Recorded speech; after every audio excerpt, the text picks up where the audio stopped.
Po razkriti hekerski aferi Mariposa smo se z Renatom Ulom pogovarjali o varnosti na internetu. Ali smo danes na internetu še sploh varni? Splošno vprašanje, splošno odgovor, na internetu danes nismo več varni. V bistvu smo lahko varni, če za to storimo v bistvu sami določene zadeve, če se zaščitimo, če poznamo v bistvu nevarnosti interneta, potem lahko govorimo o neki relativni varnosti. Načeloma pa bi bil odgovor na vprašanje, da nismo varni. Ali bi torej vaši kadri bili sposobni česa takega? Zaposlujemo visoko tehnološki izobražene kadre, v bistvu to so ljudje, ki se ukvarjajo z razvojem programske kode tudi.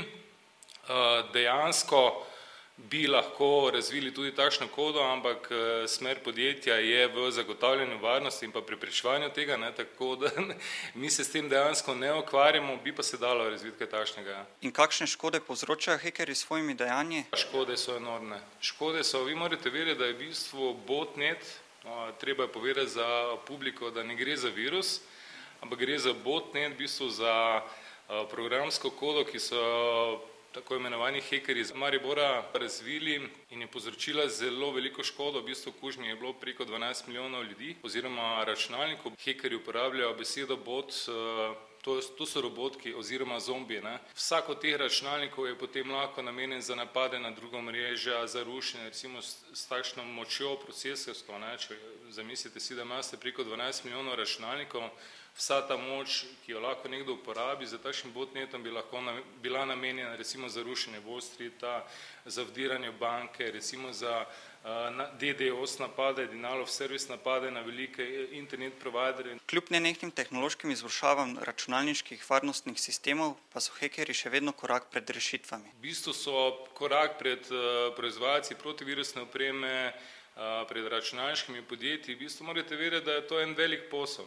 Odkar govorimo včasih dobro tile, v začetku 80-ih let so se pojavili virusi.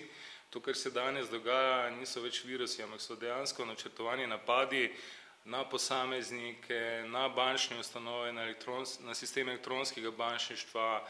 Tudi teroristi sami že izkoriščajo te tehnologije v namene rušenja določenih sistemov, stabilnosti, recimo elektroomrežja.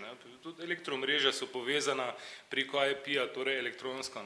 Ali takšnega človeka, ko ga ujamejo, zaposliti ali kaznovati? Mi ga ne bi zaposlili zaradi tega, ker nekdo, ki se enkrat spusti v kriminalna dejanja, se bo verjetno tudi drugič. Lahko se poskuša zaščititi. Antivirusni program ni dovolj v bistvu za zaščito pred morebitnimi napadov raznih združb, kot je bila tale DDP tim iz Španije. Uporabniki premalo poznajo v bistvu, kaj se jim vse lahko zgodi.